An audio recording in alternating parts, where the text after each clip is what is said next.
There's a quote that says, we have many, many things to unlearn. On Second Thought is a monthly feature brought to you by the Unlearning Academy, which will look at a concept and seek to grab your attention, as the idea is, I never looked at it that way. So join with us as we look at, on Second Thought, each month, a presentation of the Unlearning Academy. Join us. For more information on the Unlearning Academy, see the information in the description. Welcome to On Second Thought for December 2021. This month, we want to look at the thought that many people say, if God is so good, then why does bad things happen to good people? And they don't leave it at that. They give scenarios like young girls being raped and starving people in Africa and natural disasters and a whole list of things. If there's such a good God, why do all these bad things keep on happening? So I have a challenge for you this month, and it seems like every month that's the way that I've been doing it. So we'll keep the train going. Think about it this way. This is your second thought moment. Forget the good God. Forget the good God. Do you consider yourself a good person? Do you consider yourself part of the reason why the human race has a chance of hope because you are part of it? Well, here's the thing. If you are such a good person, how come there are hungry people in your neighborhood, homeless people in your neighborhood? If you're such a good person, how come there are homelessness, and how come there are all these things that you talk about?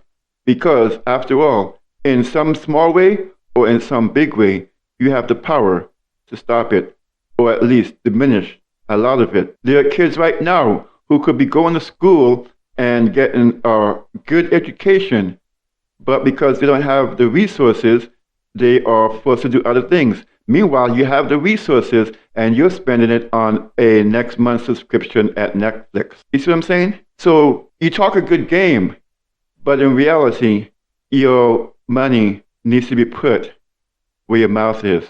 Like I said, forget that God is not there. Forget the so good God, and let's put you in the equation. Since you do exist, since you are very real and not this imaginary good God, if he exists, why do bad things happen? Are you a bad person? Are you part of the problem rather than part of the solution? I hear you saying, no, you're part of the solution. You're a good person. Then let it begin with you. My dear listener, understand that we can talk and talk and talk and talk until we are blue in the face, and literally at that too. But the thing is, if we have the capacity to help and don't help, if we see things happening and don't intervene, then doesn't that make us as bad as the supposed God that's so good but doesn't intervene? A couple of weeks back, I know that some of you listening would remember there was this lady on a train that was raped and people watched it happening without intervening. I remember reading about Kathy Genovese, I think that's her name, in the early 80s or late 70s. And people watched from the apartment buildings as she was stabbed to death, and they did nothing. I'm pretty sure someone in that moment would have said, if there's such a God, why is this thing happening while they watch the crime take place in real time?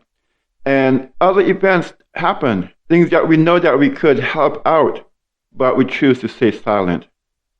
On second thought, why don't you be that God that is supposed to be loving? After all, my friends, the truth is that he has placed you in this world to be a living representative of him. The Bible says that you are my witnesses, that the world will know that I am God. That's the reason why you exist, dear friend.